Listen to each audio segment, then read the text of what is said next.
Assalamualaikum warahmatullahi wabarakatuh. Selamat berjumpa kembali dalam pelajaran Pendidikan Agama Islam dan Budi Pekerti kelas 7 SMP Sultan Agung Seyegan. Pada kesempatan kali ini kita akan membahas tema yang berjudul Hidup Jadi Lebih Damai dengan Ikhlas, Sabar, dan Pemaaf. Namun sebelumnya mari kita awali pertemuan kali ini dengan membaca doa terlebih dahulu. Mudah-mudahan diberikan kelancaran, kemudahan, keberkahan, dan kesehatan untuk kita semuanya. Al-Fatihah. A'udzu billahi minasyaitonir rajim. Bismillahirrahmanirrahim.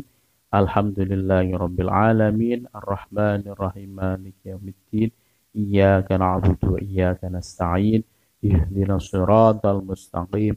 Siratal ladzina an'amta 'alaihim ghairil maghdubi 'alaihim waladdallin. Amin. Bismillahirrahmanirrahim.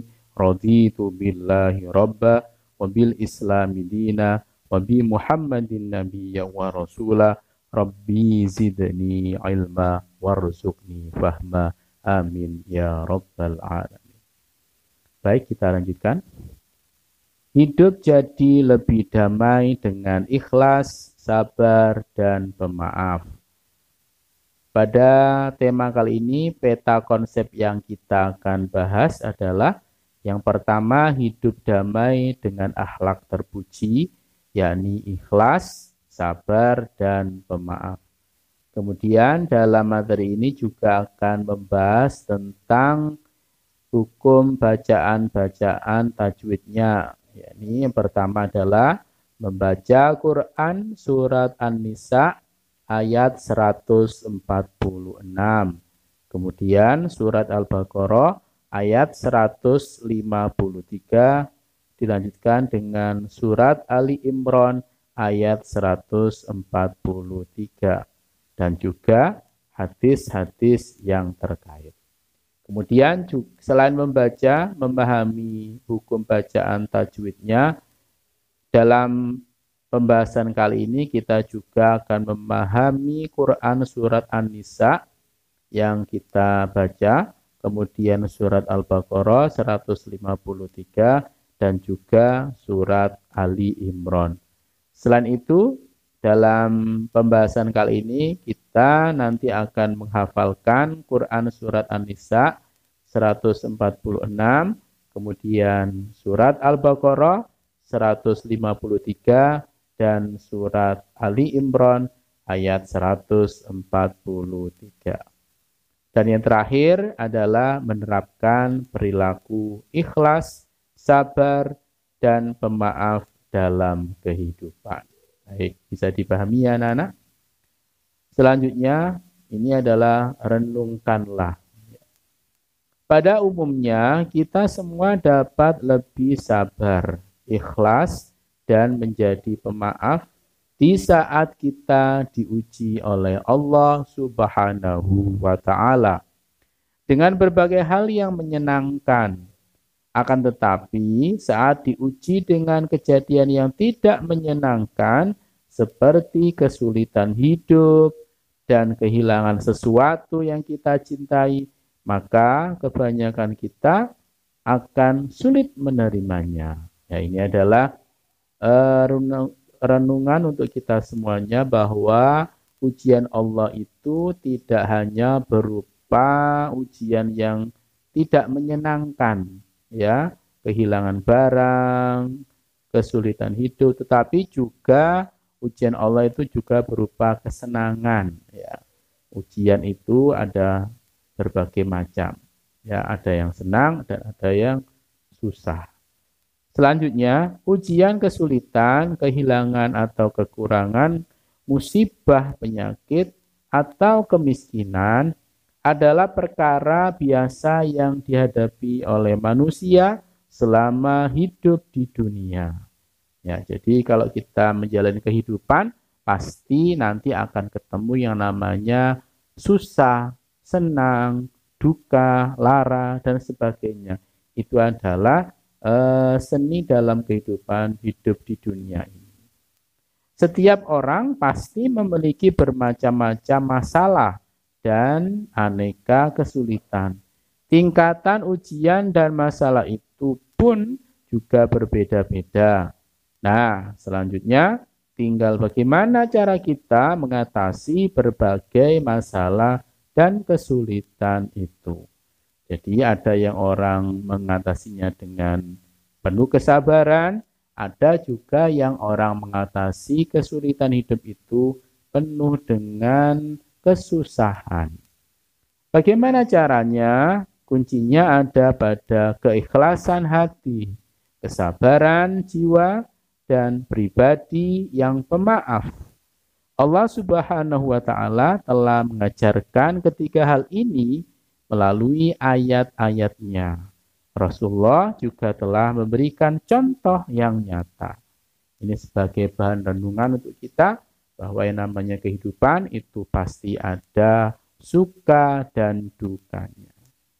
Kita lanjutkan. Coba ini perhatikan, ini adalah gambaran kehidupan di dunia.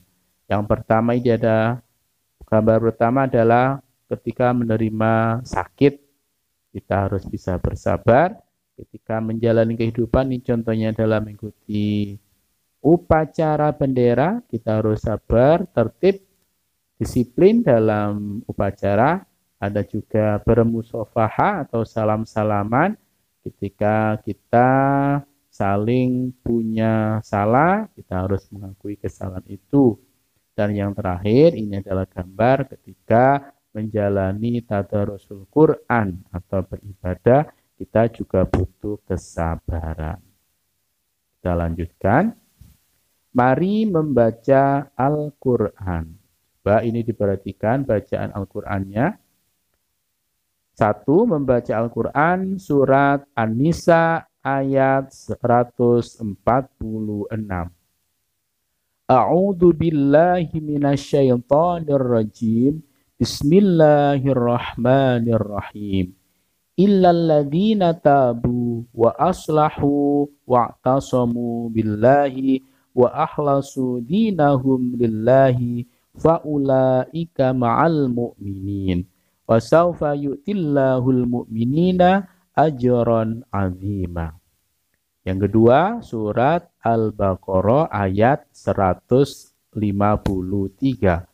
Ya ayyuhalladzina amanu ista'inu bis-sabri was-shalah. Innallaha ma'as-sabirin. Yang ketiga, surat Ali Imran ayat 134. Alladzina yunfiquna fis-sarra'i wadh-dharra'i wal kadhiminal ghaidha wal 'afina 'anil nas wallahu yuhibbul muhsinin. Memahami hukum bacaan nun sukun atau tanwin. Apabila ada nun sukun atau tanwin berhadapan dengan huruf hijaiyah, ada 4 hukum bacaannya, yaitu idhar atau jelas, ikhfa samar, idgham lebur, dan iklab adalah beralih. Secara terperinci dapat dijelaskan sebagai berikut. 1. Idhar, yaitu apabila nun sukun atau tanwin berhadapan dengan salah satu dari huruf hamzah, ha, kha, ain, ghin, dan ha. Maka nun sukun atau tanwin tadi dibaca jelas atau dilihat di tabel nanti ya. Yang kedua, ikhfa, yaitu apabila nun sukun atau tanwin berhadapan dengan salah satu dari huruf ta, sa, jim, dal, zal, za, sin, shin, shad, dad, ta, dha, fa, qaf, dan kaf. Maka nun sukun atau tanwin tadi dibaca samar. Yang ketiga, idgham. Apabila nun sukun atau tanwin berhadapan dengan salah satu dari huruf mim, nun, wawu, ya, ro, dan lam. Maka nun sukun atau tanwin tidak dibaca atau dilebur ke huruf-huruf tersebut. 4 atau yang diiqlab, yaitu apabila nun sukun atau tanwin berhadapan dengan huruf ba, maka nun sukun atau tanwin dibaca menjadi m, ya, beralih. Kita lanjutkan. Contoh hukum bacaan nun sukun dan tanwin. Yang pertama idhar. Contohnya min aqtari. Yang kedua masih idhar raghadan haitsu. Yang pertama ada nun bertemu dengan hamzah. Yang kedua tanwin bertemu dengan ha. Yang ketiga sawaun alaihim. Tanwin bertemu dengan ain. Yang berikutnya tahtihal anhar, yaitu nun mati atau nun sukun bertemu dengan ha. Selanjutnya bacaan ikhfa. Antang fudu. Nun sukun atau nun mati bertemu dengan ta. Wama unzila. Ini nun sukun bertemu dengan za. Min qablika. Nun sukun bertemu dengan qaf. Kulli syai'in qadir. Tanwin bertemu dengan qaf. In kuntum shadiqin. Nun sukun bertemu dengan kaf. Min duni. Nun sukun bertemu dengan dal. Berikutnya bacaan idgham. Bisurim mim mithlihi. Bisuratim mim mislihi. Tanwin bertemu dengan mim atau nun sukun bertemu dengan mim. Ini idgham bi gunnah. An nafsin.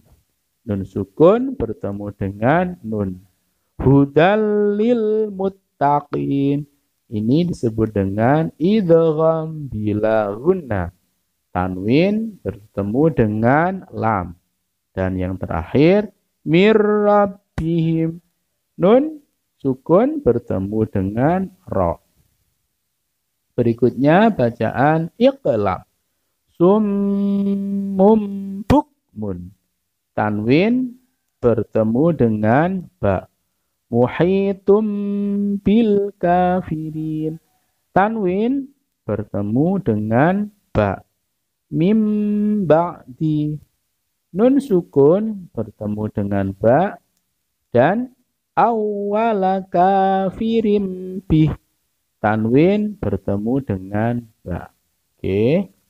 Nah, ini adalah contoh-contoh bacaan tajwid nun sukun bertemu dengan huruf hijaiyah, idhar, ikhfa, idgham, dan iqlab. Nah, ini. Selanjutnya ini adalah bacaan mim sukun. Baik, itu saja untuk pertemuan kali ini. Kita akan lanjutkan minggu depan tentang masih hukum bacaan tajwid, yakni mim sukun. Mudah-mudahan bermanfaat pertemuan kali ini. Mari kita akhiri dengan membaca doa kafaratul majlis. Subhanakallahumma bihamdika asyhadu an la ilaha illa anta astaghfiruka wa atubu ilaik. Wallahu muwaffiq ila aqwamit thoriq. Wassalamualaikum warahmatullahi wabarakatuh.